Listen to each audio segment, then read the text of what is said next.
ఓం సాయిరామ్ సాయిబాబా భక్తులందరికీ నమస్కారం అండి. బాబా గారి ఆశీస్సులతో అందరూ ఆనందంగా, ఆరోగ్యంగా ఉండాలని బాబా తరపు నుంచి కోరుకుంటున్నాను. ఈరోజు బాబా గారు చక్కని సందేశంతో మన ముందుకు వచ్చారండి. ఆ సందేశం ఏమనగా, బిడ్డ మోసపోవడానికి సిద్ధపడుతున్నావా?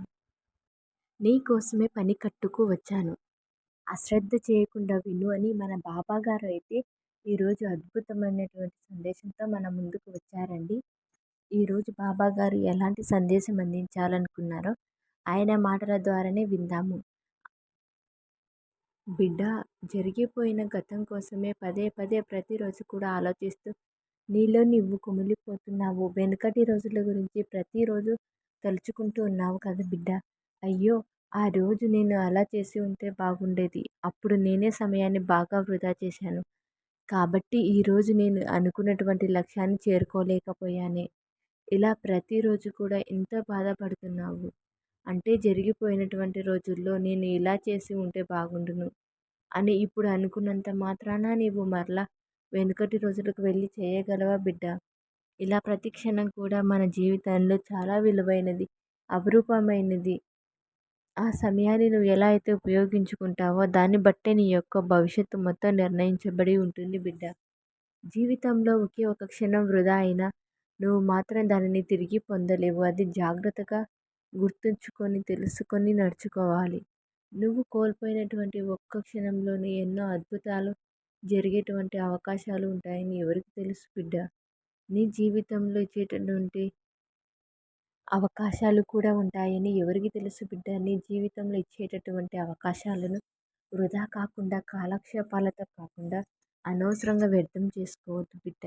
ఈరోజు వృధా చేసినటువంటి సమయం విలువ నీకు భవిష్యత్తులో బాగా అర్థమయ్యేటట్టు చేస్తుంది. ప్రస్తుతం నీకు అర్థమైందని అనుకుంటున్నాను.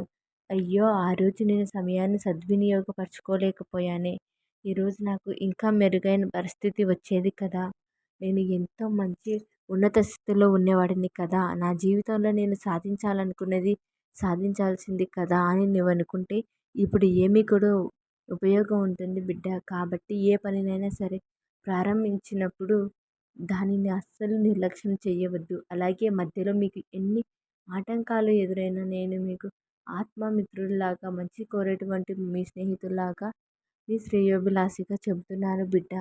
భగవంతుడు ఇచ్చినటువంటి మంచి అవకాశాన్ని జాగ్రత్తగా ఉపయోగించుకో. భగవంతుడు ఎప్పుడు నీకు మంచి మంచి అవకాశాలు ఇస్తూనే ఉంటారు. మీరే వాటిని ఎలా ఉపయోగించుకోవాలి అనేది సందిగ్ధంలో పడి ఉంటారు. వాటి స్థితిగతులు మీ స్థితిగతులను బట్టి మాత్రమే ఆధారపడి ఉంటుంది. బహురూపమైనటువంటి ఈ బహుమతి సమయం. సమయాన్ని నువ్వు సమయం అనేటటువంటి నువ్వు వరంలాగా భావించు బిడ్డ. ఆ సమయాన్ని నువ్వు దుర్వినియోగపరచుకోవద్దు. ప్రతి క్షణం కూడా నీ లక్ష్యం కోసం పోరాడు. ఆ క్షణానికి నువ్వు అది తప్పకుండా పొందకపోవచ్చు, కానీ నీ ప్రయత్నాన్ని ఎట్టి పరిస్థితుల్లో ఆపవద్దు. నీవు నీ లక్ష్యాన్ని పొందినా పొందకపోయినా మధ్యలో ఎన్ని ఆటంకాలు ఎదురైనా నువ్వు ఎంత శ్రమ చేస్తే కాలం కూడా నీకు అంత తోడుగా ఉంటుంది. వృధా ప్రసంగాలతో, అనవసరమైనటువంటి కాలక్షేపాలతో, అవసరం లేనిటువంటి వాదనలతో నువ్వు చాలా సమయాన్ని వృధా చేస్తున్నావు బిడ్డ. ఆ సమయాన్ని అంతా కూడా నీవు నీది కలలను కంటున్నావు. ఆ లక్ష్యంపైనే నీవు దృష్టి పెట్టి ఉంటే 10 మందికి ఆదర్శప్రాయుడిగా ఉంటావు. నిన్ను చూసి ఇంకొందరు వారి భవిష్యత్తుని నిర్మించుకుంటారు. కాబట్టి నేను మాత్రం శ్రద్ధగా చెప్పేటటువంటి మాటల్ని శ్రద్ధగా ఆలోచించు. ఒక్కసారి నిన్ను నువ్వు ఆలోచించు. నీకు జరిగినటువంటి సంఘటనలు గుర్తు చేసుకుంటూ ఉండు. నీతో నువ్వు ఒక్కసారి మాట్లాడుకో బిడ్డ. నిన్ను నువ్వే ప్రోత్సహించుకో. నువ్వు కష్టపడి భవిష్యత్తుకి పునాది వేసుకునేటువంటి సమయం. ఆ సమయాన్ని అనుకూలంగా నీకు మార్చుకొని ఉన్నత స్థాయికి వెళ్తావో, లేకుంటే తాత్కాలిక ఆనందాల కోసం సమయాన్ని వృధా చేసుకుంటావో ఇక నీ విజ్ఞతకే వదిలేస్తున్నాను బిడ్డ. నీకు ఏది మంచిదో ఏది చెడుదో తప్పకుండా తెలియాలి. ఆ తేడా తెలుసుకొని నువ్వు జీవితంలో ఎంతో ఎదగాలని నేను ఎప్పుడు కోరుకుంటూనే ఉన్నాను. అందుకు ఎప్పుడు నువ్వు నీలాగా దీనాతి దీనంగా బాధపడుతూ ఉంటే చూడలేకపోతున్నాను బిడ్డ. నా సహకారం నీకు ఎప్పుడు తోడుగా ఉంటుంది. కానీ నువ్వే మర్చిపోతున్నావు. ఈ విషయాన్ని ఎప్పుడు కూడా మర్చిపోవద్దమ్మా.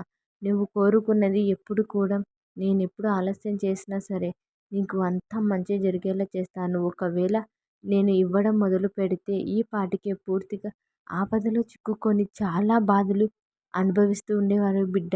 అందువల్ల నీకు మంచి కలిగించేది ఏదో నాకు మాత్రమే తెలుసు. కల్మషం లేని నీ మనస్తత్వం ఏమిటో నాకు బాగా తెలుసు బిడ్డ. ఆ మనస్తత్వం అంటే నాకు చాలా ఇష్టం.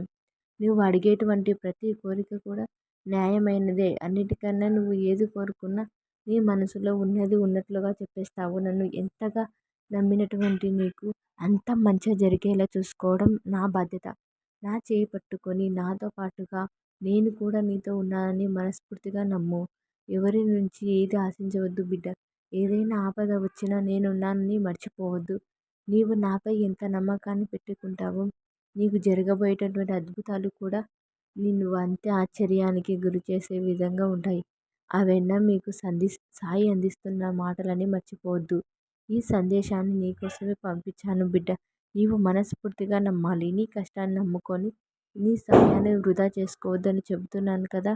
నువ్వు తప్పకుండా విజయాన్ని సాధిస్తావని నేను మరలా మరలా చెబుతున్నాను.